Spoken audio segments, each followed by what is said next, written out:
I lost Gwen. She was my MJ.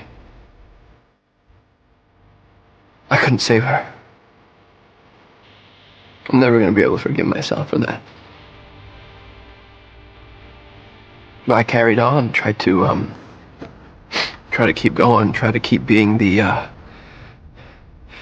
friendly neighborhood Spider-Man, because I know that's what she would have wanted, but at some point I stopped pulling my punches.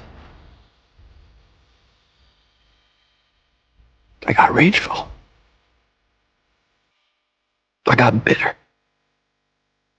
I just don't want you to end up like me. Are you okay? Yeah. Okay. Are you okay?